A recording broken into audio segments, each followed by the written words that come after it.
Football goes through many a fashion and many a trend, and at the moment a huge trend is pressing, and pressing high up the pitch in the final third. So today we're going to have a look at pressing in the final third and how it can help you as the attacker, and is it something that you should be doing more of to help you score more goals? Pep Guardiola's Manchester City are fantastic at pressing, allowing their attackers to flourish. We've seen Klopp get the best out of Salah and Mane in years gone by, and Luis Diaz and Jota all have positive influence because of those pressures. And we're now looking and seeing and witnessing Erik ten Hag at Man United try and implement a high pressing game in the final third for them. We'll also look at how you can take most advantage of these final third pressures so that you can score more goals and add to your goal tally. And last week we had a great example of final third pressures that really affected and helped Manchester United in their performance against Spurs. As Hugo Lloris had the ball, Marcus Rashford would separate or split himself in between the two centre-backs. When the ball got played to one centre-back as they split wide of the penalty area, Rashford would then put pressure on them, which led to then the centre-back having three options, or maybe four, to pass the ball forwards. But this gave United a great chance. Anthony could press that right back or that left back, and Fernandes could go and step in on the defensive midfielder, with Casemiro backing up behind. Now in this position, the centre-back has the option of playing the ball long or passing into feet. And in today's game, passing into feet is more common. So United could step up the pitch and start to pressure Tottenham in the attacking half. And doing this more and putting them under greater stress on the ball gave United a much better chance to go and win it and then score, which was evident from Bruno Fernandes' great second goal. So does more high pressing mean that the attackers score more goals? Is it a direct influence on their goal scoring output? So let's take a look at the Premier League goal scorers from last season. You can see here that we had some high numbers of goals from a range of different types of players, from inverted wingers such as Son and Salah to the out-and-out strikers such as Ronaldo, or the number 10 as Kane. And typically we'd think more pressures in the final third mean more goals. But if we take a look at Ronaldo this season, we can see that he's averaged only 3.67 pressures per game in that final third of the pitch, which is a relatively low number, and something Man United struggle with when Ronaldo plays. But we take a look at Mane from last season, he almost doubled Ronaldo's pressures in the final third, so will that give them a better chance?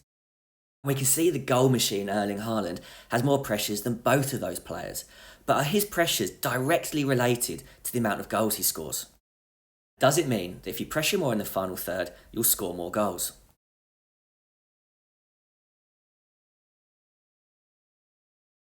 And it's not necessarily about the individual pressures, it's more about the team pressures.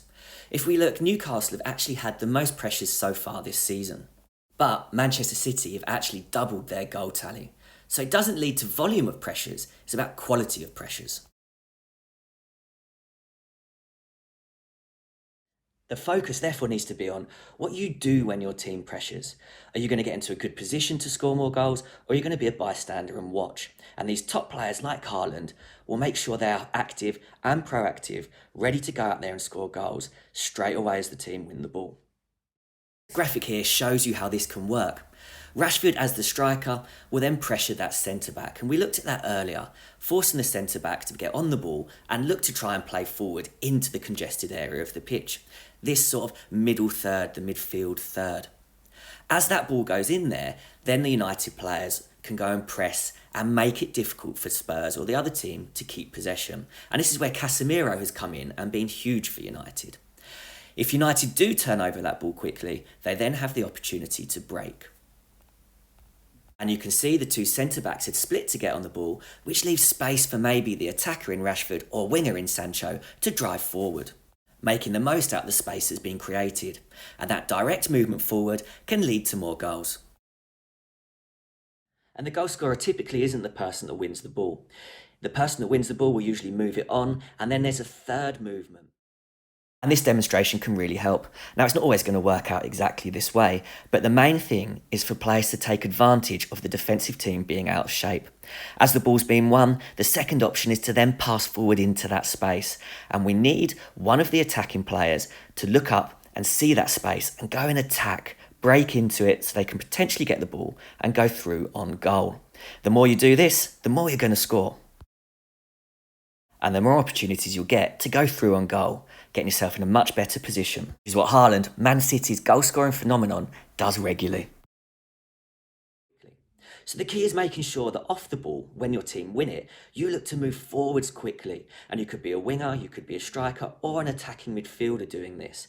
But this movement is great because it pounces on the team's vulnerability. They've lost the ball, they're out of their defensive shape, and you can get forwards and go and break on them. And the more that you make these runs off the ball, forwards and direct, the more opportunity you're going to have to play on get the ball in those danger areas, where then hopefully you can score more goals. So we've seen from some of the stats that more pressures doesn't always lead to more goals. You can work hard and press a lot, but that doesn't necessarily mean you're going to be in the right position to score more. It's about pressing at the right times, and that comes down to a lot of the tactical play from coaches. But the main thing that you have control over is your response to each final third pressure. This is the most important aspect for any attacker. If we use our left winger here as an example, we can see that if they hang back and don't make the run, the centre-back covers that space, which means the right winger needs to pass backwards. The opportunity to break forward is now lost. The key aspect is what you do when your team win the ball. Don't hang back and wait and see what progresses. Take a risk. Break forwards, try and get into the penalty area more, and then there's going to be that opportunity for that quick pass into you. But if you hang back, that opportunity will go, and it will likely become a possession-based phase of play. So the best players out there score more goals based off their team's pressures purely because of their response to what their teammates do in the final third. Be proactive, be responsive, and be direct with your running, and you're going to score many more goals.